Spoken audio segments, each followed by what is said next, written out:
Welcome to the Get On Point Business Podcast, where I talk with entrepreneurs, founders, and business owners to explore their journeys, lessons, and insights, as well as uncover stories behind the successes and challenges of building a business. I'm Jason Mundy, a fractional chief marketing officer, operating advisor, and a certified focal point business and leadership coach, as well as the founder and president of On Point Business Advisors. Today, I'm excited to welcome a very interesting and inspiring guest, Tom Ricciardelli. Tom is the founder and CEO of SelecTech Incorporated that has a mission of creating unique flooring products from recycled materials. Tom holds a bachelor's and master's degrees in chemical engineering from MIT, as well as an MBA from the MIT Sloan School of Management. Also, Tom holds several patents for products and processes using recycled polymer materials. And finally, Tom is also the owner of the Franconia Inn and Outdoor Center in New Hampshire. Tom, you certainly have a fascinating background and story to tell. Thank you for being my guest. Let's dive in. Sure. Yeah, I'm excited to be here. Excellent. So, Tom, tell us a little bit about you, your background, what inspired you to start the original business of SelecTech. Yeah. Yeah, I don't know. I've always had an interest in the environment and chemicals. I'm a chemical engineer, and coming out of business school, I thought I'd always just work for a big chemical company, maybe doing something environmentally related. And I just through a series, and this is my life story, through a series of unexpected turns, I ended up going in one direction and another. But at the time I had finished business school. I had gone to work for a big chemical company. My wife was still in law school. She was finishing up. When she graduated, she couldn't get a job near me. So she got a job in Boston and I moved, right? So I just started looking for work. And I ended up with a company that was, believe it or not, trying to recycle plastics from medical waste, right? So it seems kind of crazy. Startup company had gone public.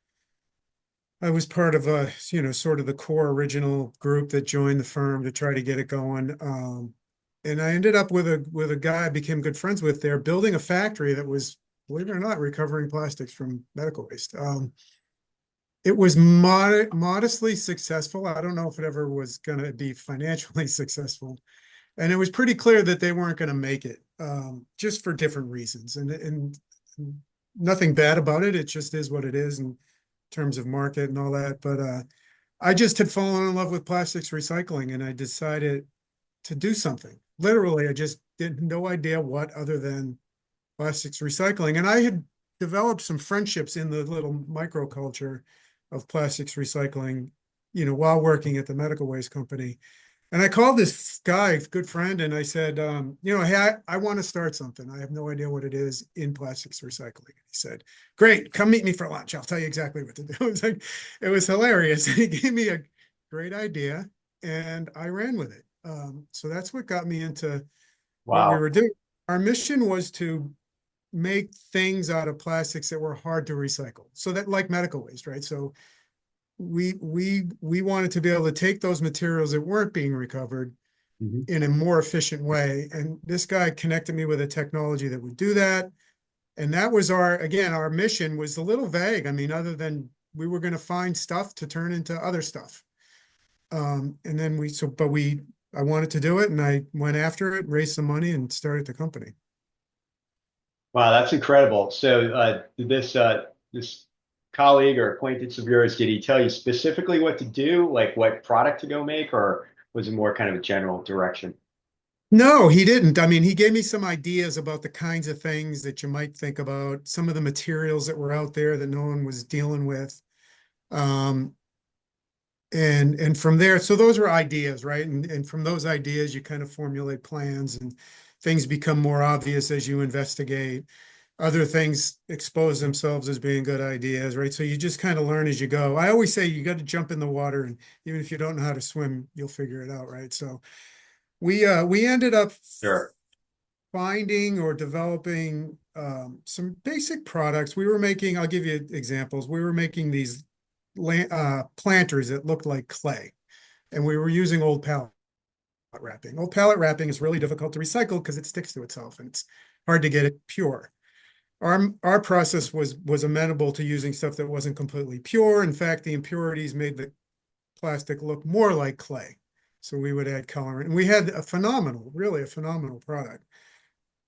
sort of indestructible. I still see them around. I see them all over the country. Oh, wow. They've got to be 30 years old at this point. So they rebuilt them to last. And that was a good example. So we took this material. It was a really inherently strong, durable material, difficult to recycle for what the reasons I just said. And we turned it into a valuable product. Our original plan was to not really sell things. Like, so we were gonna find a material, turn it into something of value, and find a partner to sell it. That was our original premise. And that worked really, really well at first. We got us off the ground. We grew revenues pretty quickly. And then we were approached by a DuPont business that was trying to recover old carpet. And they said, we want you to turn this into something. And we said, okay. And we gave them some ideas. And they're like, no, with that something has to be a flooring product. We're like, well, that's more challenging, but we'll figure it out. So that's when we created our first interlocking tile. And it was in partnership with DuPont Flooring Systems. This is a subsidiary of DuPont. And we thought, geez, we've just landed on the gorilla partner. I mean, all of our other partners were smaller companies, and DuPont is not. So we thought we had sort of hit the nirvana, and we really started to put all our eggs into flooring. And then the DuPont division we were dealing with got sold, and they shut down our activity. So we went from having a gorilla to not having a gorilla. And it was a real turning point for us. Because it was nearly destructive to the business. I mean, nearly put us under. But instead of caving and giving up on flooring, we actually gave up on everything else and went into flooring and decided to become our own, take the sales process in-house. So create our own brands, learn how to sell flooring, because we wanted to have our own fate in our own hands. So again, not anything where I said, oh, I set up with this business plan and this is how I'm going to get to flooring. No, it was just really just stuff happened, and we had to react and respond, and we did. And now we're in flooring. So super interesting, like obviously very serendipitous, that it turned out that way. You went on that path.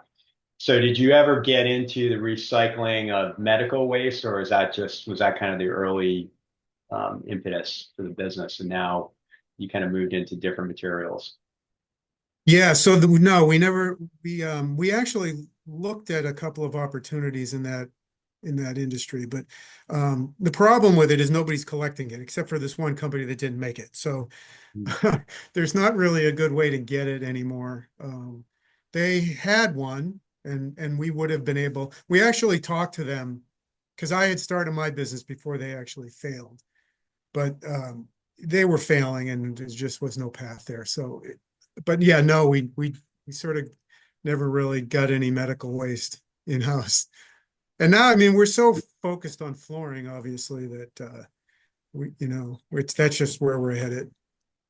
Where did you? I'm going to ask you to tell us more about SelecTech and the products that you offer now. Yeah. Where do you source your raw material from? So this is I'll give you a little bit of the history. So when we started SelecTech, we were trying to be kind of vertically integrated in that we could take waste plastics and grind them up, blend them. There were a couple other processes we had to help make them usable. And when we went to all flooring, we gave up all that capability. So now we buy from companies that do all the grinding and making things more usable. And in my it makes life a lot easier in some respects, but I really liked that part of the business. I found it really fascinating that we could take, stuff and break it down and make it usable. But we buy it from companies that do it. And a lot of the companies we buy from, they specialize in really only one source of plastic. So it might be wire coating, for example, is one company we buy from. And that's all they do. So we were doing, like I said, pallet wrapping. We were doing some wire coating. We were doing milk crates. We were doing, believe it or not, post-industrial diaper waste. So the scraps from when they make diapers. That was The That was scraps, an not interesting old material. diapers. Okay. Could effectively use it, and we were putting it into a product, and the entire factory smelled like baby powder. And it was, believe, you think, oh, that's pleasant, right? After a while, it's not. It's like it was making everybody sick, so we had to give up on that material. But Wow. yeah, I mean, just love to be able to find those different things and use them. And now we're limited. So, but we get good materials, we use them in our products, and we have very high recycle content. That's great. So, having that early mission of taking recycled material and plastics and turning it into a useful product, are you putting a lot of scrutiny and making sure that you're doing a lot of kind of checking on your suppliers to make sure that that it is truly a good product that is recycled and because obviously there's a bigger cause there, right? Being good to the environment, right? Not Yep. wasteful. The partners we have, the vendors we buy from, they're very, very reliable. So it's taken the complexity out of that. Like I said, it just makes my life a lot easier, but not as interesting.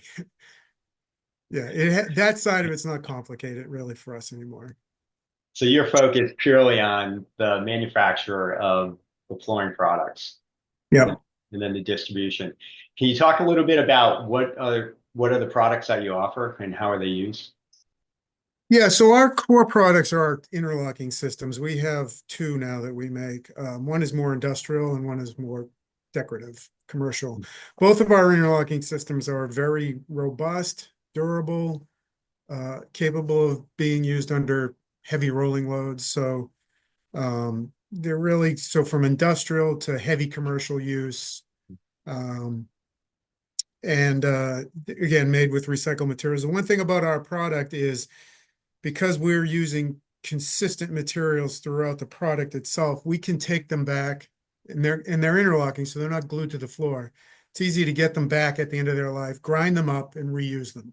So as far as I know, we're the only company in the world that has what we call a full take back program. We don't get a lot of it back, but we can do it, and we're trying to promote that more. But yeah, again, it's a unique feature and value that we offer. And one of the niches we've gone into, which is a significant percentage of our revenue, is static control flooring. And as we were trying to learn flooring, and as you can imagine, it's such a big industry and it's hugely competitive, and we're a nichey kind of little thing. We had to find a niche within a niche. And so, which companies would really, or what end use would really value a robust interlock? Well, it turns out factories would because they can put it in without disrupting their operations, and it would hold up to their environments. Mhm. And then even within that niche, we found factories that needed static control. So we had a customer who was using our product and they liked the way it installed, they liked the way it held up and performed, but they had another application that needed static control. So they came to us and asked us, can you make your product with static control properties? And yeah, again, just one of those things. I didn't sit down and say, hey, let's go into static control. Someone came to us and I stupidly said, yeah, that's easy. We'll do that. And we did figure it out. And now we're a leader in static control flooring. So we have been more thoughtful about pursuing that avenue since then. But yeah, I mean, we make the benefit of our product, aside, like I said, it goes in super easy so that they don't have to shut down operations. It'll hold up to the demands of their environment. But to have static control, the product itself has to electrically connect to itself so that when somebody has a static charge on their body, it goes into the floor where they're standing, but then it has to go through the floor to a ground point. So the tiles have to electrically connect to one another. And so we were able to do Oh, that through wow. our interlock structure. Mhm. And it's kind of real cool and it's super reliable. Um, Now, is and that a it's mechanical? Is that a part of the mechanical design of it, where you're actually putting conductive material like metal in the flooring itself, or is it more about the composition of the flooring material? the composition of the material has conductivity built into it. So Okay. with additives, and we've developed. I mean, when we started it, we were using sort of the common additive. We've now developed the use of an alternative additive, which it came out of COVID when nobody could get anything, and Mhm. we couldn't get the additive that everybody else was using. So we had to find another additive, which is pretty cool and took some effort, but works. And so now we have another way to do it. Okay. Super interesting. So manufacturing facilities that need to have static control, where they have perhaps like electronics manufacturing, right? Um, Mhm. what about data centers? Are those customers of yours? Yeah, the data center market tends to use just conventional glue down product because they don't have shutdown issues like a factory would. But we do sell to that market a little bit. Um, we sell mostly to electronics manufacturers and mostly to aerospace defense electronics manufacturers. Okay. Yeah. Interesting. On the commercial side, what is like, where would we see your products in use? So like the non-factory side, Yeah, the non-factory side. we tend to do like we've done some retail establishments because they have downtime issues. It's I would say generally maybe always a downtime issue, right? So somebody maybe their subfloor is bad, and in order to fix that would be too onerous. So with our product, you can go right over stuff like that. We did a large airport at one point. That was one of our largest projects that was not ESD, not static control. Um, yeah, like we've done a couple of grocery stores, mostly like a mom and pop, but a big store, but just not like a chain. Those are some of the bigger segments. We do some office space. There's also a segment in the commercial market it's called access floors. So they'll go into like an old office building. You see a lot of it in New York City because of the way space is. And they want to renovate a building, but they have to reconfigure all the wiring and all the HVAC. So they put in this sort of a fake floor. It's really, really strong, but it's like these panels that sit on pedestals. And then, and the idea is that you can always access those pedestals. You can take them out and then reroute things and put them back. But if you glue something over the panels, then you remove the accessibility. With our tile, and I didn't mention this, it's easy to take tiles out of the middle. The way the interlock structure works, so if you have an access floor, it's easy to take out a number of tiles, get access, do whatever you need to do, and then put everything back together. So we do a lot of work with access flooring as well. Got it. So it's not like those interlocking flooring systems that you might put in your home where you've got to start at one end and Exactly. Yeah. up Not like that. to wherever you're going. Yeah. Okay. Super fascinating. So thank you for that. How do you like, what is your distribution channel? How do you sell? Do you sell direct or do you work with channel partners? We work with channel partners, depending on the market. In the static control market, ESD, we sell mostly direct. We have channel reps, so the rep might have the relationship with the customer, but the sale ends up going to the end user. We do in some cases sell through distribution. It's the electronics manufacturing market is very there's a lot of nuances to it and flexible, and so sometimes there's a distributor involved, sometimes there's not, sometimes the end user wants a distributor involved, sometimes they don't. It's like not a lot of hard, fast and set rules. Which is weird because on the commercial side, it is hard, fast and set. You sell through distribution mostly, and Yeah. that's it. And if you sell around your distribution, they don't like you. So you tend to not do that. It's not good for future business, right? Not, no, yeah, not at all. Excellent. So I know you're big outdoorsman. You spend a lot of time outside, especially with the other business that we'll Mhm. talk about in a moment. But what inspires you the most? Like what really gets you jazzed up and excited?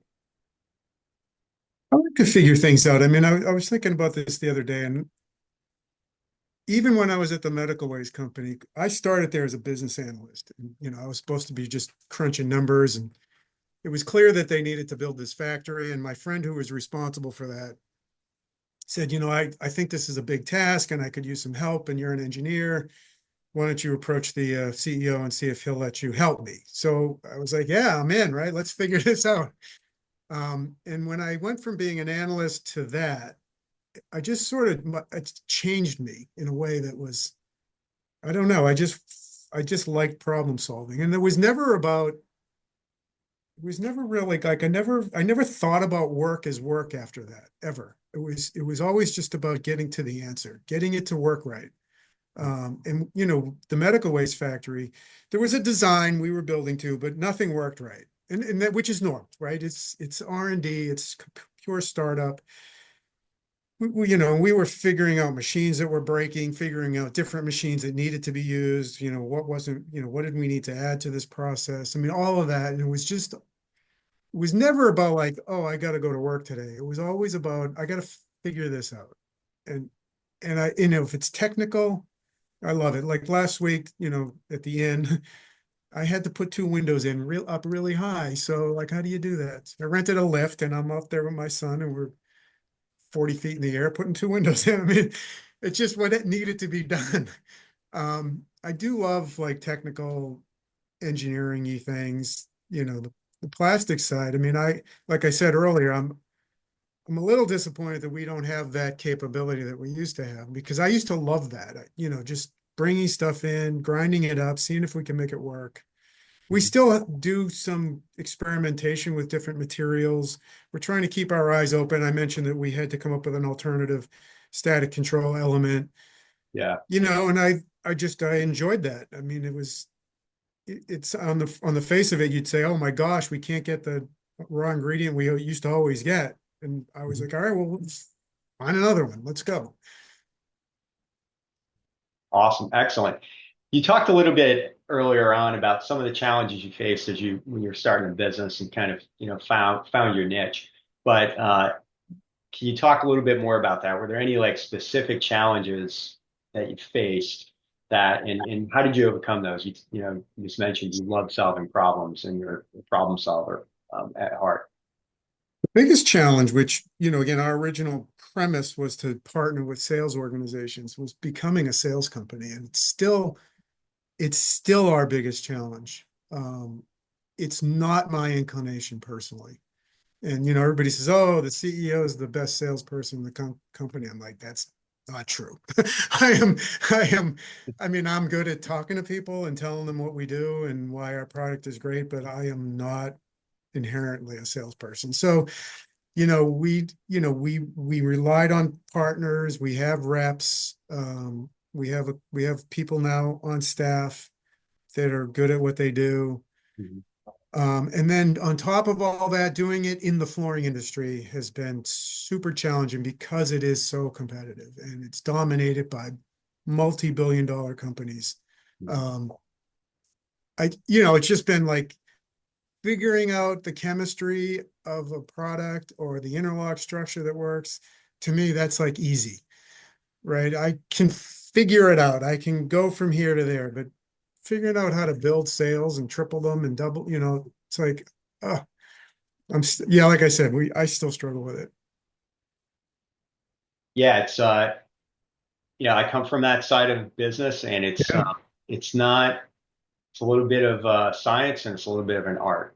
And there's Yeah. no, there's no silver bullet or a perfect answer. It changes all the time. It's different for every single business. Um, and then it's different across every aspect of, what the market is doing and, point in time. So, yeah, Absolutely. it's a challenge for everybody for sure. So looking back, kind of related question. So looking back, were there any like major mistakes or missteps that you made, and how did you adjust to that? How did it shape the business going forward? Yeah. At the very beginning, we did have a business plan. So I kind of made it sound like we just kind of went willy-nilly, but we had figured that we needed like $5 million to get off to build a factory, to start business, blah, blah, blah. And it was, I mean, to raise money as a recycling company it's kind of stupid, honestly, at the time. Even now, I mean, people have put money into other technologies and AI and all that other stuff, but we were able to attract some sort of quasi-public money, some angel money, and after surveying and presenting and all doing all that stuff, we came up with $1 million. And I remember those interested investors at the time saying, we can't come up with five, but we can come up with one. Can you make it work? And maybe it was a mistake. I said yes. So we constantly, I mean, this went on for many, many years. We're constantly behind, right? Trying to get it to work without enough resource, Mhm. just constantly. I mean, it became who I was and how I thought. It was just, it was never going to have enough resource. And maybe that's good, maybe that's not good. If I were to say to myself at the time, I would say you should have said no. But I mean, I'm happy where I am. I'm happy what we do. Mhm. But to do it without the right resources it's kind of a mistake, really. And I don't know. I mean, again, you are where you are and you got here because of the things that happened in the past. But I don't know. I would say that was mistake number one. Yeah. Got it. Okay. Interesting. That's a good one. I think there's like a lesson in there, for the audience in terms of starting a business. Um, what's been the most rewarding part of your entrepreneurial journey so far? Again, technically, I love solving problems. The most rewarding part is seeing people get on board. The team we have, the people that are with us have been with us for a long time, some of them from the very beginning. And I like that. I mean, I like sort of stumbling upon people working on a problem that I didn't even know we had, right? I mean, just they're engaged, they're finding value here. Um, we're providing a meaningful, interesting way for people to spend their time, their work time, right? I mean, everybody's got their lives and you definitely want to have multifaceted interests, but work is part of that, right? So, Yep. you could go to a job you hate, or you could go to one that you like. And I think everybody here likes it here. So I find that to be the most rewarding. I mean, even at the end, we bought the inn 3 years ago, and we've built a really solid team. Excuse Yeah. me. Solid Yeah. team of people that they really like it. We had our Christmas party 2 nights ago, and we just have a team of people that like Mhm. being with us and enjoy what we do and they're providing a meaningful experience to our guest. Mhm. It's a purposeful thing. So I find that to be the most rewarding. That strong sense of mission and purpose. Like I think that is something I keep hearing coming back in everything you're telling me. You just mentioned the end, so let's like shift gears a little bit. Tell us a little bit about the Franconia Inn and Resort Center. How did you get into that, and what's it all about? And I've seen the pictures online; it's beautiful, and I Yeah, just want to go there myself. yeah, sure, for sure. Would love to have you. So I've always been like, I grew up, my dad was a plumber, and I've always been involved in construction at some level. Um, I used to like joke, like I would go to construction sites and walk around, and I thought everybody liked doing that. And I realized that it was something that not everybody really liked. But so as my wife and I, started having a family, we went on a summer vacation. It was through an auction at church. We won a week at this other church member's condo in New Hampshire. And so we went there and it was like, wow, this is awesome. Wouldn't it be wonderful if we could ever own a place like this? And we had no money at the time. I was still getting SelecTech started and all that. And but we were like, I just wonder what it would take. So we reached out to a local realtor, and he's like, oh, the market's pretty hot. I'll show you around. I'll give you an idea of what's here. And we were honest with him. We were like, we can't buy anything. We're just curious. And he was super nice. And he took us around and he showed us this development. Things were selling pretty rapidly. And as we were going through, I noticed there were a couple of empty lots. And I also noticed that there were some duplex buildings. So I said to him, could I build a duplex and, sell one half right away because the market's so hot, and then that would help me pay for the other half. He's like, totally. Yeah, that's totally doable. I said, well, I don't know how to do it. He's like, well, come back tomorrow with a pad of paper and I'll tell you exactly how to do it. So I showed up the next day. He gave me like A to Z. It was great. And we built our first duplex. It worked exactly as we thought. And that's how got us into construction in New Hampshire. And then as time went on, we did it three more times. And it was really to put the kids through college. We build a duplex, sell one half, keep one half, eventually sell the second half. And we were bopping along. And so this was, maybe every couple of years we'd do one. And it was we had just sold one. We were kind of without a place. We rented a place for just before COVID hit to have a place to go. And we were all in New Hampshire during COVID shutdown. Myself, my wife, my three boys. Two of them were full-time employee, working. One was just getting out of college. And we're all on top of each other. Like, this is crazy. You wake up, you eat your breakfast, you do some work, you eat your lunch. It was like nuts, right? So my middle son was in commercial real estate. I said, why don't you go see if we can find an office that we can rent or maybe even buy, and we can use that. That way we're not all in each other's faces. So he goes off on his laptop and comes back at dinner and he's like, okay, I got it. And it's the end. I'm like, that's not an office.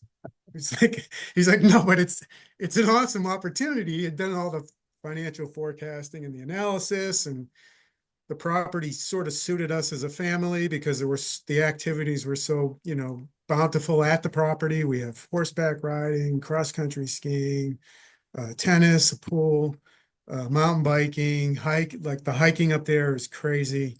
And it's all right there, right on the property or just in the neighboring area.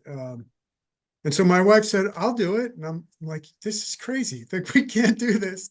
My oldest son, not the commercial real estate guy, the older one was like, oh, well, I hate my job. I'll do it. Like, all right, I guess we're doing this. So there we go. And part of the reason it attracted us was because the property, kind of needed the next generation of, it's not like it was in disrepair at all, but just kind of needed the next refresh. Mhm. And that excited us, excited me. And so here we are, 3 years later. Very We're cool. plowing through doing all the bathrooms over, and um, we're trying to build a new barn to support the horse business. We have an old barn that we want to use for more of a spa recreation center. So we're coming up with these ideas. We're getting engaged in the industry. We're learning a ton. The team, like I said, is really awesome. We showed up, the inn was open. We showed up one day and we owned it. No idea what we were doing, hoping that everybody else did. And just over time, we've learned the business. And like I said, the team's awesome, and they keep us going and help us grow. And like really, the team has been engaged in what we want to do. You get comments like, "Oh, I'm so glad you guys are trying these things. This is exciting. It's great to see the progress." I mean, this is from the staff. So the guests say the same thing. We have guests that have been Awesome. coming for 50 years that, I don't know. I mean, they know the property better than I do. And they say nice things. So it's encouraging, rewarding. We've had plenty of engagements happen on property, some weddings. I mean, that's all exciting to me. It's, to see somebody, well, we have a memorable moment. We have a friend who, from Hingham, which is where we raised our kids. And she didn't know we were buying the inn, but we ran into her sometime after. She's like, I got engaged there 30 years ago. I mean, I'm like, oh my gosh. Wow. Really cool. Really cool. Yeah. That's awesome. What what's it like juggling the two businesses? They're so different. What are some of the similarities, but what are the differences? Yeah. So like, I mean, for the end, I'm really just kind of like the CFO.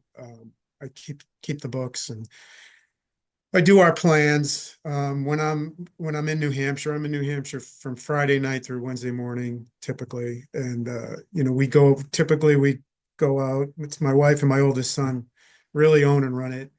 But we go out Tuesday night and we do our team meeting. We're either doing financials or strategic planning, um, facility planning, staff planning. I mean, so it just varies, but so it's my job to keep us on track. And it's not that hard, really. They're the ones doing all the work. The staff does all the work. Mhm. And I'm just kind of almost like a mentor, I guess. Um, and then SelecTech is not a lot different. I mean, I do a lot more here, more technical, but we have a good team here that, and between our team and then our partners out in the field, vendors, I'm the CFO here at SelecTech. So that's, to me, the numbers is kind of the engine. Like it kind of drives everything, right? The numbers tell Right. you what's going on and what's working, what's not working. Um, and if something's not working, then I can say, hey, wait, we need to fix this or reduce that cost or increase that price so in a lot of ways, what I do is not really all that different from one job to the Mhm. other. It's more of a overseer. Um, what happens on the ground is very different, of course.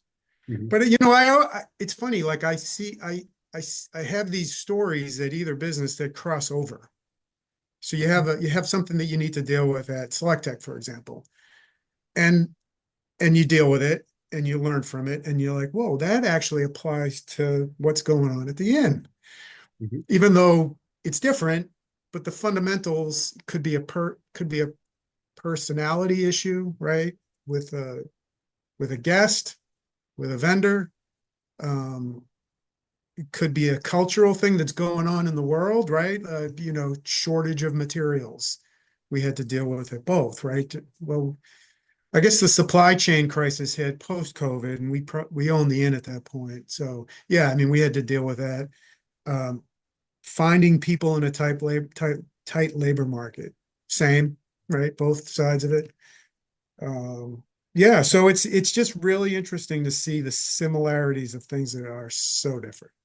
Yeah, yeah, interesting. That's I love how you just talked about like the crossover, one problem solved or lesson learned in one business actually can be applicable to the other business, even though they're completely different. And you also talked about being sort of the caretaker of both businesses. It all comes down to the numbers, right? So you're looking at, key metrics, KPIs, just kind of monitoring the health of business, making sure things are on track, or if they're off track, then okay, how do you go solve that problem, right? Right, absolutely. That's awesome. What so for any inspiring entrepreneurs or existing entrepreneurs and business owners who might be just starting out, thinking of going to a different line of business, any advice that you have? Don't start with too little money. Yeah. Uh, Yes. I don't know. I mean, they're so different. I don't know if I mentioned this too, but I mentor at MIT, and that's been a really interesting and rewarding experience for me personally.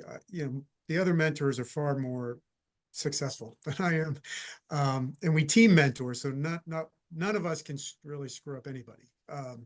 And you interact with different businesses, potential businesses, people with ideas. I mean, every stage we have people that come in with like an idea and they're wondering if it could be a business, and then people who have a business that is struggling with an issue, or people that have started a business and they need help getting it going, really.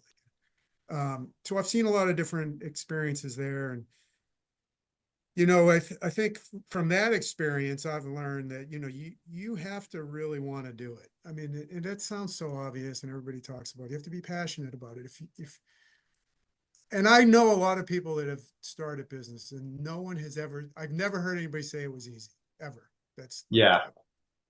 I've never Yep. run into that. I'm sure they exist, but I've never met them.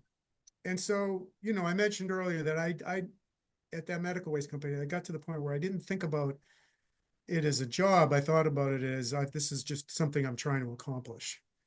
And if I weren't passionate about it, it wouldn't be that way. And if you weren't, you wouldn't survive. You wouldn't you wouldn't figure out how to fix that thing that happened to you that you didn't expect to happen. You would just give up, or it would put you down, like because you wouldn't have the energy to push through it. Um, I'm trying to think if I've never had a mentee fail. I've had a couple that were struggling that made it. And again, it's not me. We team mentor, so I'm not the one fixing the problem necessarily, but um, I've never actually seen somebody not make it. And I mean, and I mentioned very early that I should have maybe said no when I didn't have enough money to start the business the way I wanted to. I mean, I think accepting failure is something that people need to embrace, right? I mean, Yeah. I was at a function at the mentoring service where we were with international people that were doing sort of venture mentoring. And some of the people from some of the other countries said that in the US, it's more acceptable to fail, and that's a strength because you can't, like, like in some of I think this guy was from the UK, said if somebody fails here, they're done. They'll never be able to start another business. They'll be like blacklisted kind of thing. Whereas in the US, you can start something, it doesn't work out, you've learned from it, you dust yourself off and you move on. So knowing when that point is, if that is going to happen, is also hard. And I've never had to, I mean, I've pushed through a lot of things. Mhm. I've never faced that point myself. Maybe I should have, I don't know. That's such a fascinating cultural difference. I've heard that before as well. And you hear so many stories with entrepreneurs and business owners of like how many, it's like almost like acting, right? It's like how many times have they failed or been rejected before they finally got that win? And like you see so much out there, on LinkedIn, social media, right? Of encouraging people. Where you've got to be willing to take the risk, take the leap. And first time might not succeed, the second time might not succeed, right? Maybe not the third, but you got to keep going. So it's really, really fascinating. And I guess, the United States is, we're incredibly productive and entrepreneurial. And, you look at everything that we've produced as a result of that, in terms of patents and businesses. So. Absolutely, yeah. So that, yeah, understanding that dynamic, and I don't know the right answer, but it's definitely something you have to consider. Yeah, that's fascinating. The mentoring program that you're part of at MIT, is that the VMS program? Yeah. Mhm. Yes. So I'm a mentor part of RI Hub in Rhode Island, and we use the MIT VMS system. It's a great system, for lack of a better word. It's really a culture. Founded, I was one of the first mentees, when I started SelecTech, and Oh, they wow. helped me in a lot of ways. And then as I sort of got my feet on the ground, I decided I was going to mentor, just to kind of give back. And I've learned a ton mentoring. You learn so much, helping somebody else through issues. But there's the whole culture of the mentors is incredible. And prior to COVID, they meet once a month. Prior to COVID, it was always face to face in Cambridge. COVID hit, became virtual. COVID went away. They went back to a hybrid, and I don't go face to face anymore to the monthly meetings. And I miss it. It's just so hard to get into Cambridge, and it's so easy Yeah. not to go. So, but yeah, the culture is phenomenal. These people I can't think of anybody who's not just doing it for the love of it. And the experience is unbelievable, just across the board. Just some of the people that you would know. I'm not going to name names, but people, highly successful people from MIT who are giving back. It's crazy. It's really amazing. Yeah, it's great. The exposure you get, some of the concepts and the ideas that the mentees have are just absolutely fascinating. That's what I love about it. Yeah, that too. Yeah, absolutely. That's excellent. Tom, this has been great. So, last question for you, or for anyone who wants to get in touch with you or learn more about what you do in your business. What's the best way to do that? Email address, website, LinkedIn, where would you send them? The best way is to book a room at the Franconia Inn and come for a visit. No, just Love it. my SelecTech email. It's TRICCA T Ricca, sort of a shortened version of my name, at SelecTech, SelecTech.com. And I get, everything's on your laptop. I get that email wherever I go. Excellent. So, Tom, thanks so much for sharing your story and insights with us. Incredibly inspiring, fascinating. I love it. I think there are just a ton of great insights about uh, starting up a business, from making sure you get enough resources and funding to, powering through the problems and being willing to take a risk. It's been excellent. So if you've enjoyed this episode, make sure to subscribe to the Get On Point podcast on YouTube and connect with me on LinkedIn or email me at jmundy@focalpointcoaching.com.